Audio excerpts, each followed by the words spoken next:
Paul Mbiya, the near 7 feet tall center who decommitted from NC State, who Indiana jumped in on, he might just be too expensive for the Hoosiers.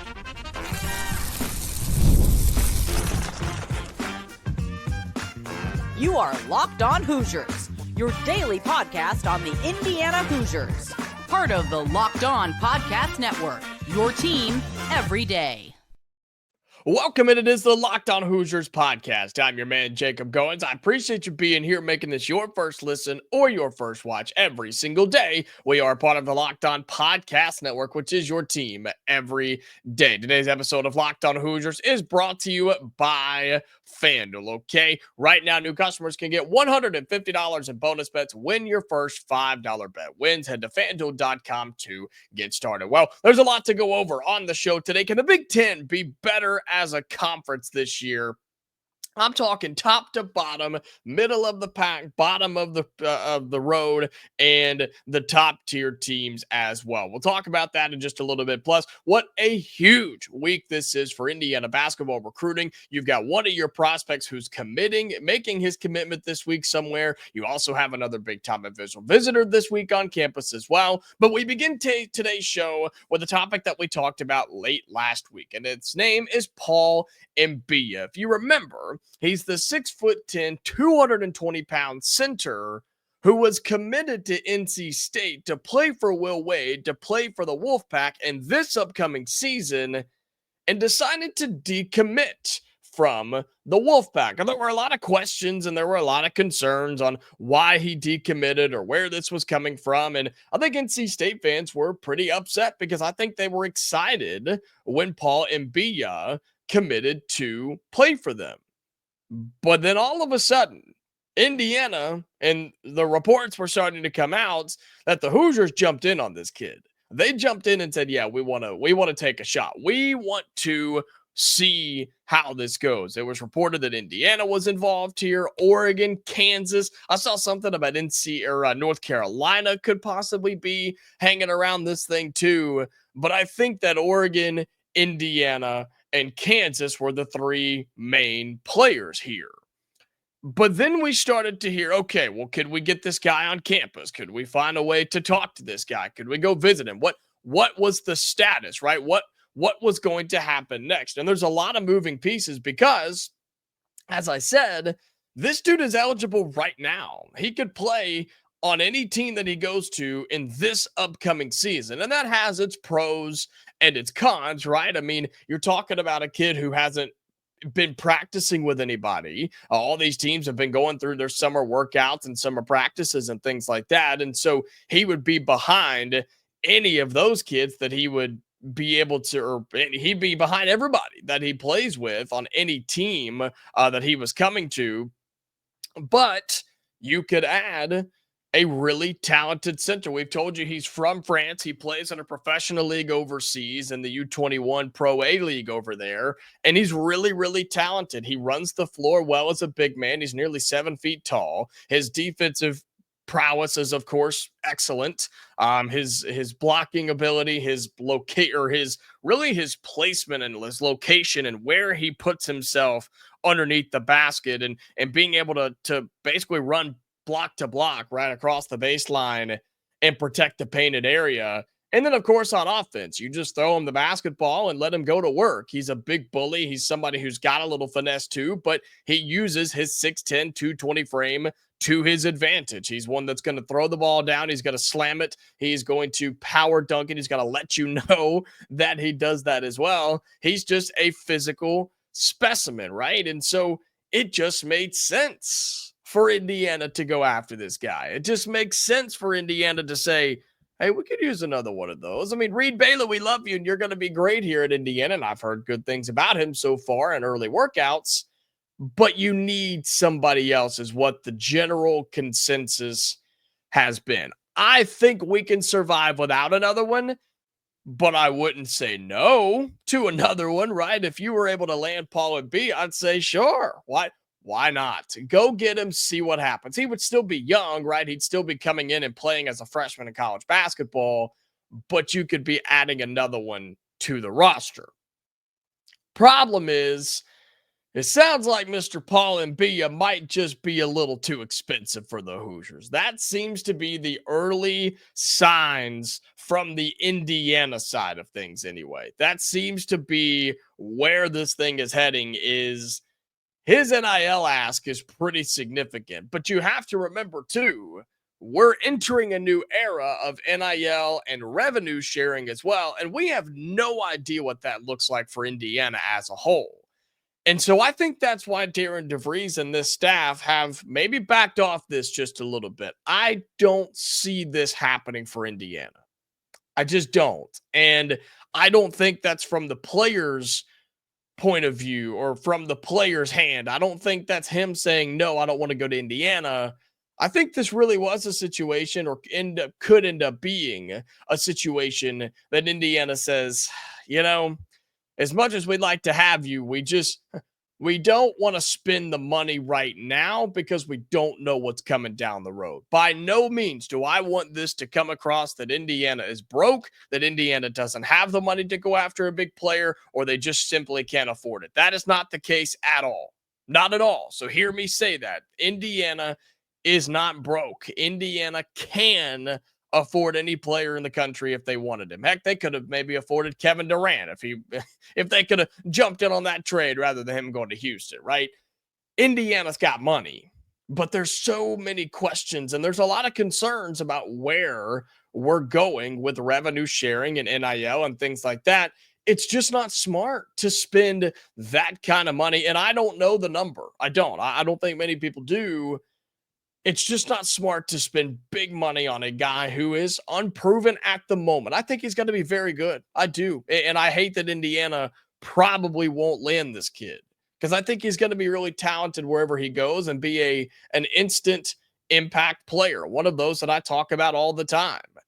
I just don't think the Hoosiers want to come off that kind of money right now after you had to completely reload your roster from a year ago, after you had to go and spend some serious money in the transfer portal. And that's no secret. I mean, you don't get guys like Lamar Wilkerson and Tucker DeVries and all these guys. You don't go get even Reed Bailey. You don't get players like that without opening up the checkbook a little bit. And so I just think that's where Indiana stands. Could this come around? Could he realize, maybe I'm asking a little too much? Sure. And maybe Indiana could get back in this thing. But when you're dealing with the likes of an Oregon who really has some money and they don't care to spend it because the ones providing it don't even know how much they have, then it's hard to compete with that. And I think this is Indiana being a little bit smarter with their money, being smarter with their decision making. And as of right now, my prediction is that this Paul Mbiya thing won't happen for the Hoosiers. Could it come back around? Absolutely. But it sounds like he might just be a little too expensive for our taste right now here in Bloomington. Well, coming up here on Locked On Hoosiers, while Paul Mbiya may not work out here in Indiana, there are several other names that we need to talk about because this is a big week for Indiana basketball. We talk about that coming up next right here on the Locked On Hoosiers podcast. Today's episode of Locked On Hoosiers is brought to you by FanDuel. Summer sports are in full swing. The NBA Finals are now over. Congratulations to the Oklahoma City Thunder. Hate to see that for our boy Halliburton, man. That was rough. That was brutal to watch. That was Kevin Durant-esque. That was Steph Curry-esque. I mean, that was rough to watch for our boy Halliburton. But the NBA Finals are over. Congratulations to the Oklahoma City Thunder. But whether you're all about baseball, under the lights, golf on the green, or high-stakes soccer action, FanDuel is the best way to make every game even more exciting. You're already following the action, so why not make it a little bit more thrilling, right? With FanDuel, you can get in on the game while your friends are getting sunburned at the beach, right? So you can follow soccer, you can follow baseball, you can follow golf, right? We got another major coming up here in just a few weeks. So FanDuel's where you need to be. If you're new to FanDuel, new customers can bet just $5 and get $150 in bonus bets if your first bet wins. Open the FanDuel app today or visit FanDuel.com/lockedon to get started right now. Welcome back into it, Locked On Hoosiers. Appreciate you being here, making this your go-to spot for all things Indiana athletics. Reminder, we're going to talk about the Big Ten Conference as a whole coming up in just a little bit and why the conference needs to be better, and hopefully it is a little bit better top to bottom in college basketball for 2025 and 2026. And I know that the Paul Mbiya stuff probably isn't what you wanted to hear, and I do legitimately think that there was a chance that Indiana could make this happen, and they did reach out and they did get involved. It just didn't work out. But the good news is you still got a lot of other names out there that the Hoosiers are working on. And the Mbiya situation was so different because it was so quick, it was so sudden, and that was going to be a dude you added for this year's team. But now we're talking 2026 recruiting, and there's so many names in 2027 that we haven't touched on yet, and that's what the rest of the summer is going to be a lot of, is talking about what those 2027 kids look like and how they could fit into the fold here at Indiana. But this is a big week for recruiting in the class of 2026. We just recapped, or I guess just finished up another weekend of visitations, right, of viewing windows and viewing periods and things like that for high school recruiting. So Darren DeVries and Kenny Johnson, all these guys were out looking and watching several high school players over this past weekend. It was from Friday, I think Friday morning to Sunday afternoon or something like that. I mean, they had one weekend to get out and go all over the place. There was stuff happening here in Indiana. There was stuff happening in DC. There was stuff happening all over the place. And these guys were out watching big name players. And it's important because this week is massive for Indiana. And you've got a kid who he has you in his top four, and he's committing this week. You also have another official visitor coming this week, and more recapping kind of what's been going on in Indiana recruiting. And so to kind of let you know what this week holds, okay, Sammy Jackson commits this week. Sammy Jackson is the one who is somebody who has Indiana in his top four. We've talked a lot about this kid, right? He's the one who's been recruited by St. Joe's, by Indiana, by Texas. He's won in VCU, where he's taken visits to all of these places, and he's one that commits on Wednesday. That is June 25th. If you're watching this on a different day that it comes out, June 25th, this Wednesday is when Sammy Jackson commits, and he's taken all of his visits. He's talked really highly of several of the places. Seems to be down to Texas and Indiana for, I would say, obvious reasons, right? Because of coaching and facilities and playing time and money. I mean, all of those things go into a recruitment like this for Sammy Jackson, who I think is really, really talented. And I think it's going to be tough for Indiana to win this one. I really, really do. He's 6'7", 205 pounds, the four-star small forward from Philly, PA. Okay. I think it is Indiana and Texas, but he's talked highly about Sean Miller, who recruited him at Xavier before he went to Texas. And I know I have to keep reminding myself that Sean Miller is the head coach at Texas now. That's what a great hire for them. But I think Indiana has a really good shot here. I do. I think Indiana has done everything they need to do with Sammy Jackson to land this commitment. And I have told you the month of June, Indiana will get at least one. And I'm sticking by that. I still think that's possible. I really, really do. This is the first big name that Indiana has been heavily recruiting with this new staff for the 2026 class. This is the first one who's going to be committing somewhere. This is going to be the first one who makes his decision. And we've been in this spot how many times over the years, right? How many times have we been here? Oh, Indiana's in the top four. Cool. Oh, we're feeling pretty good. Probably down to Indiana in this other school. Will he pick the Hoosiers? And in the past, the answer has been no. It's been no. They've gone everywhere else. You've gotten one here and there. You got Mackenzie and Paco. Now you got Trent Sisley. I mean, you've had one for a long time. But I'm telling you, this is different. Doesn't mean that Sammy Jackson's committing here, but I'm telling you, you should feel different about it. You should not go into this negatively this week about Sammy Jackson. Now, there are other commitments coming up over the next several weeks across the country, but this is the first one that we focus on from the Indiana perspective. So that's on Wednesday. Okay. He's going to be committing and picking between Texas, VCU, Indiana, and St. Joe's. That is on Wednesday, June 25th. I think Indiana does it. I think we pull it off, but it very well could go the other way. Okay. You also have somebody coming in to visit this week, and it's Prince Alexander Moody, somebody that we have talked a lot about on this show as well. One who has, I think, risen in the ranks, somebody who, I'm getting his page pulled back up here, the 6'4" combo guard, one who is a 4-star. He was like 90, oh goodness, 91st, 92nd, something like that. 247 has him dropped a little bit, so now he's flirting around the 123 range, but he's still a really good 4-star guard. 6'4", 180 pounds. He's from Maryland, and that's who I think Indiana is in a battle with right now. I think you're in a battle with the home state, with the Terps, who, remember, Buzz Williams is now the head coach there. Got to remind myself of that too. Prince Alexander Moody is coming in for a visit this week.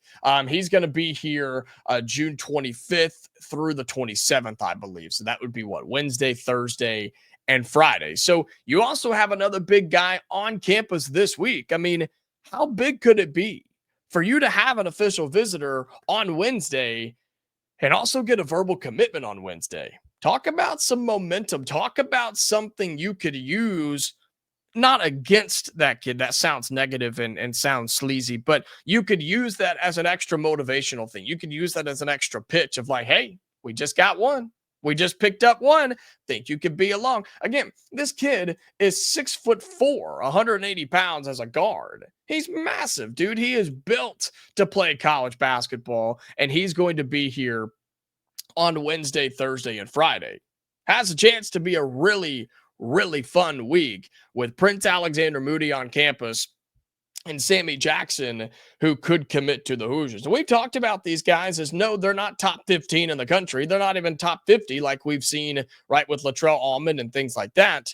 But you got to start somewhere. And I think these are really, really good players. I think these are perfect starts to your class. And look, I think Indiana could land both of these guys. I legitimately believe that you could land Sammy Jackson on Wednesday and have Prince Alexander Moody committed by the time he walks off this campus on Friday.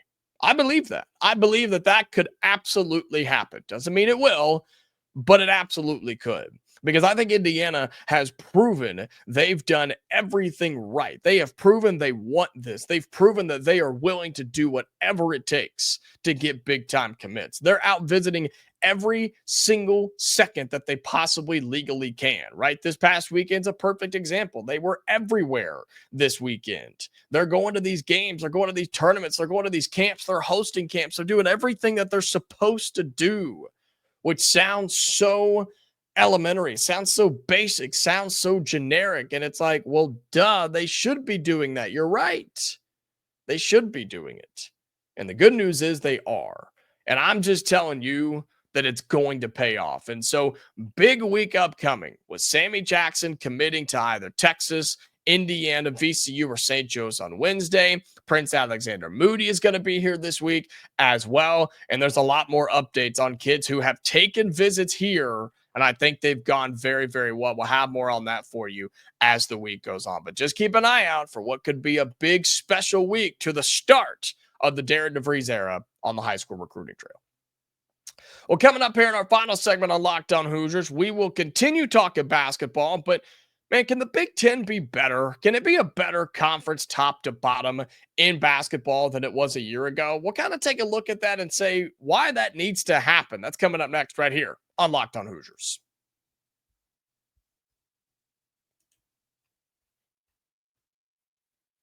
All right, final segment here on Locked On Hoosiers. Thank you again so much for being here and truly making this your first listen or your first watch every single day. And we appreciate you making that so. And if you are listening on your audio platforms, your Spotify's, your Apple's, Amazon's, however you listen every day, We really appreciate you doing that. And so make sure that you're following us on there and you have those notifications turned on in case there is any breaking news. We're going to do our best to hop on and react to that. And I don't want you to miss that. So make sure you turn on your notifications and then send it to somebody who's not already listening. I ask you to do that all the time. We just want this to grow. We want more people listening and watching Locked On Hoosiers. And so that goes for those of you on the YouTube side. If you're watching this and you are an everydayer, thank you so much for that. And make sure that you are liking each video, right? Hitting that thumbs up. Make sure you comment down below your thoughts on Paul Mbiya. Is it an Indiana problem? Is it a him problem? Also on 2026 recruiting. Do you think we land some of these kids that we've been talking about? And then overall, make sure you subscribe to the YouTube channel, okay? Live count right now as we are recording. We are at 5,859. Folks, we're pushing for 5,900 subscribers, and you can be a part of that. So thank you so much for doing that, and really, really do appreciate your support of this show.